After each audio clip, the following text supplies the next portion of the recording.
اللہ کے رسول صلی اللہ علیہ وسلم نے فرمایا کہ ادخلت الجنہ، مجھے معراج کی رات جنت میں داخل کیا گیا، میں گیا معراج کی رات، فَإِذَا فِيهَا جنادل اللؤلؤ اذا ترابها المسک، جب مجھے جنت میں داخل کیا گیا تو میں کیا دیکھتا ہوں کہ ہاں موتیوں کے خیمے تھے، موتیوں کے خیمے لگے ہوئے تھے اور اس کی مٹی سے کستوری خوشبو پھوٹ رہی تھی، کستوری خوشبو پھوٹ رہی تھی۔ اللہ اللہ، یہ بھی حدیث صحیح بخاری کے اندر ہے۔ اللہ تعالیٰ قرآن کریم میں وہاں کے کلائمیٹ اور موسم کے بارے میں خبر دے رہا ہے۔ قرآن کریم میں اللہ فرماتا ہے لا يرون فيها شمس ولا زمهريرا، سورہ الدہر آیت نمبر 13۔ اہل جنت جنت میں رہیں گے، جنت میں نہ تو دھوپ دیکھیں گے اور نہ ہی سخت سردی ہوگی، بالکل میڈیم کلائمیٹ ہوگا جیسا آپ چاہتے ہیں۔ اور جنت کے باغ بھی ہوں گے، جنت کے معنی خود باغ ہوتے ہیں، جنت کے معنی خود باغ کے ہوتے ہیں۔ اس کے ایک درخت کی عظمت کے بارے میں اللہ کے رسول صلی اللہ علیہ وسلم ارشاد فرماتے ہیں کہ ان فی الجنت لشجرۃ، جنت میں ایک ایسا درخت ہے، ایک ایسا باغ ہے، یسیر الراکب الجواد المضمر السریع 100 عام وما یقطعها، کہ ایک تیز رفتار گھوڑا، سدھایا ہوا تیز رفتار گھوڑا سوار اس کے اوپر بیٹھ کر درخت کے چھاؤں کو کی مسافت کو طے کرنے کی کوشش کرے گا، 100 برس تک وہ چلتا رہے گا لیکن وہ درخت کا سایہ ختم نہیں ہوگا، ایک درخت کا۔ یہ ہے وہ جنت جس کو حاصل کرنے کے لیے اللہ نے ہمیں بھیجا اس دنیا میں۔ سنو، اور ہر درخت کا تنا سونے کا تنا ہے، یہ لکڑی کا نہیں۔ اور آپ سوچتے ہوں گے تو لکڑی کا تنا تو تر ہوتا ہے، اس میں تو پھل اگتے ہیں، شاخیں آتی ہیں، پھول اگتے ہیں، سونے کا تنا کیسا ہوگا میرے عزیزو؟ جو اللہ اس لکڑی، تر لکڑی سے آگ کی چنگاریاں اور اس کے شعلے پیدا کر سکتا ہے، وہ اللہ سونے سے کیوں نہیں تنے پیدا کر سکتا ہے؟ سونا کون سی بڑی بات ہے، اس کے لیے تو اسی کی مخلوق ہے۔ تو سونا، اللہ کے رسول صلی اللہ علیہ وسلم فرمایا ما فی الجنت شجرۃ الا وساقها من ذهب، سیدنا ابو ہریرہ سے مروی ہے کہ اللہ کے رسول فرماتے ہیں کہ جنت میں کوئی بھی درخت ایسا نہیں جس کا تنا، جس کا جڑ، جس کا تنا جو ہے وہ سونے کا نہ ہو، سونے کا تنا ہوگا۔ یہ حدیث بھی صحیح مسلم میں ہے۔ اور سنو، یہ لباس جس کے لیے مارکیٹیں بھری پڑی ہیں اور جہاں ہم جا کے لاکھوں کے لباس خریدتے ہیں، جنت کا لباس کہاں سے تیار ہوگا؟ وہاں پروڈکشن، وہاں کی مل کیا ہوگی؟ اللہ کے رسول صلی اللہ علیہ وسلم فرماتے ہیں کہ جنت میں ایک ایسا درخت ہے جو جنت والوں کے لیے کپڑا تیار کرے گا، وہ درخت سے کپڑے نکلیں گے۔ اللہ اکبر، جو پھل کی صورت میں اس درخت سے جنتی توڑیں گے اور اس درخت سے وہ کپڑے اس کے لیے تیار ہوں گے، اس درخت کا نام توبہ ہے۔ اس درخت کا نام کیا ہے؟ توبہ ہے۔ اور یہ درخت اللہ تبارک تعالیٰ، اللہ کے رسول صلی اللہ علیہ وسلم نے کہا کہ اسے الاٹ بھی کیا جا سکتا ہے، یعنی آپ اپنے نام بک بھی کر سکتے ہو یہی دنیا میں رہ کر کے۔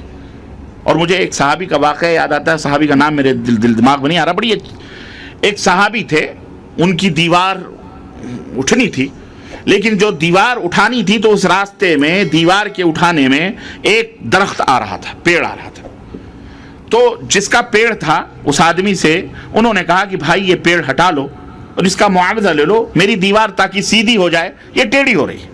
انہوں نے کہا نہیں میں نہیں ایسا کروں، میں نہ معاوضہ چاہیے نہ میں ہٹاؤں گا۔ خیر، وہ نبی صلی اللہ علیہ وسلم کی خدمت میں حاضر ہوئے، اللہ کے رسول صلی اللہ علیہ وسلم سے کہا اللہ کے نبی ایسا مسئلہ ہے، آپ سفارش کر دو اس بندے سے، آپ اس بندے سے سفارش کر دو تاکہ وہ درخت وہاں سے ہٹا لے یا کاٹ لے اور میری دیوار سیدھی ہو جائے۔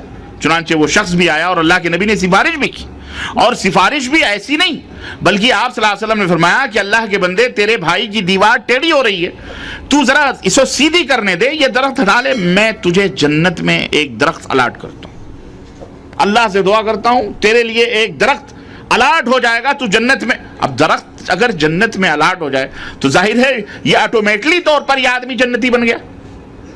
اگر امریکہ میں آپ کا گھر ہو جائے خریدنے تو آٹومیٹلی آپ امریکی ہو گئے، ہے کہ نہیں؟ تو یہ دیکھیں آپ، اس شخص نے کہا کہ نہیں میں ایسا نہیں کروں گا، میرا درخت ویسے رہے گا۔ ایک صحابی بڑے ہوشیار بیٹھے تھے، غالباً مقداد ابن اسود تھے، ابو دحداح رضی اللہ تعالی عنہ، انہوں نے کہا اللہ کے نبی اچھا، اس نے کہا کہ ٹھیک ہے، وہ چلا گیا۔ تو اللہ کے رسول صلی اللہ علیہ وسلم سے کہنے لگے کہ اللہ کے رسول اگر میں اس آدمی کو منا لوں تو کیا مجھے جنت میں وہ درخت مل سکتے ہیں؟ وہ درخت جو بندہ کہہ رہا ہے مجھے نہیں چاہیے، کیا مجھے جنت میں درخت مل جائے گا؟ اللہ کے نبی نے کہا اگر تم منا لے تو تیرے لیے ہے، تیرے لیے ایسے 10 باغوں کی ضمانت میں دیتا ہوں۔ وہ وہاں سے اٹھے اور فوراً اس آدمی کے پیچھے لگے، گئے، سلام کیا، بیٹھے، کہنے لگے کہ میرا باغ جو ہے وہ تمہیں پتہ ہے؟ ہاں ہاں مجھے معلوم ہے۔ کتنا بڑا باغ ہے؟ مدینے کا سب سے ٹاپ باغ تھا ان کا، ویسا باغ مدینے میں کسی کے پاس نہیں تھا جو حضرت ابو دحداح رضی اللہ تعالیٰ عنہ کا باغ تھا، جس میں ان کا بہترین گھر، بیوی، بچے سب رہتے تھے۔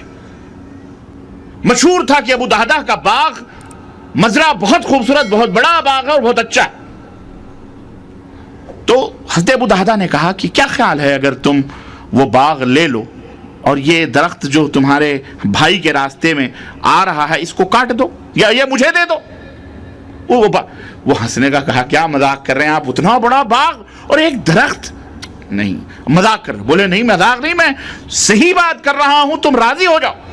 تو وہاں چند جو بیٹھے ہوئے تھے کہا لوگوں سن رہے ہو ابو دحداح کیا کہہ رہے ہیں؟ تم گوارو، تم گواہ، کل کو یہ پھر نہ جائے، میں وہ پیڑ دے دیتا ہوں اس باغ کے بدلے، کوئی بات نہیں، وہ باغ دے دو مجھے، تم وہ پیڑ لے لو۔ اور لوگوں کو گواہ بنا لیا، کہا کوئی بات نہیں، مجھے کوئی اعتراض نہیں ہے، وہ تم باغ لے لو، میں تم کو زبان دے دیا ہوں، وہ پیڑ دے دو مجھے۔ اس نے کہا کوئی بات نہیں، لے جاؤ وہ پیڑ، چلو وہ باغ میرا ہوگا، کہنا خلاص۔ اللہ اکبر۔ وہ آئے نبی کریم صلی اللہ علیہ وسلم کے پاس اور اللہ کے رسول صلی اللہ علیہ وسلم کو ایک خوشخبری سنائی کہ اللہ کے نبی میں نے وہ پیڑ خرید لیا ہے اپنے اس باغ کے بدلے۔ اور اللہ کے نبی نے ایسے 10 باغوں کی انہیں خوشخبری سنائی کہ ابو دحداح کے لیے جنت میں اتنے باغ کی ضمانت، تقریباً 100 پیڑ کی یا کس کی ضمانت اللہ کے نبی نے کہا میں دیتا ہوں۔ وہاں سے اٹھے اور دروازے پہ جا کے باغ کے دستک دی، کہا ام دحداح نکلو۔ تو کہنے لگی کہ گھر آ جاؤ، اندر آؤ باغ میں، باہر نکلنے کی تم کیا بات کرو، تمہارا گھر ہے، تمہارے بھی بچے۔ کہنے لگے اب یہ میرا گھر نہیں رہا۔ کہا کیوں؟ کہا میں نے اس کو جنت کے، اللہ کے رسول صلی اللہ علیہ وسلم کے اشارے پہ جنت کے باغوں کے بدلے اسے میں نے بیچ دیا ہے، کیا تم راضی ہو؟ کہنے لگی اللہ کے بندے میں کیوں نہیں راضی ہوں گی؟ کہا تو پھر اب ہمارا حق اس باغ میں داخل ہونے کا نہیں ہے، بال بچوں کو نکالو، سامان وامان لے کے نکلو، چلو یہ فلانے کا ہے۔ احتیاط کا بھی عالم یہ تھا کہ وہاں سے اپنے بیوی بچوں کو لے کے نکل آئے۔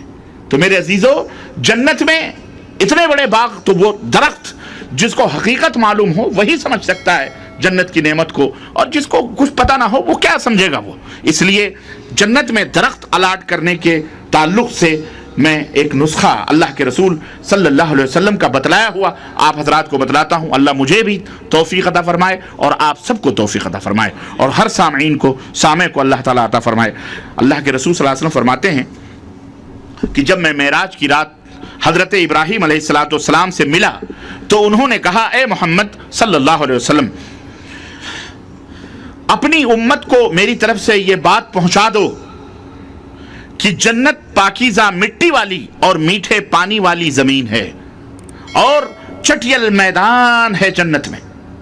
اگر تمہاری امت اس میں درخت لگانا چاہتی ہے، اگر تمہاری امت میں سے کوئی آدمی اس میں پیڑ لگانا چاہتا ہے، درخت لگانا چاہتا ہے، تو وہ یاد رکھے کہ اس میں درخت لگانا کیا ہے؟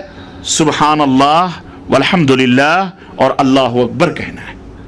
یہ کہیں سبحان اللہ والحمدللہ اللہ اکبر، اللہ اس چٹیل میدان میں اس کی طرف سے باغ لگاتا ہے، درخت لگاتا ہے۔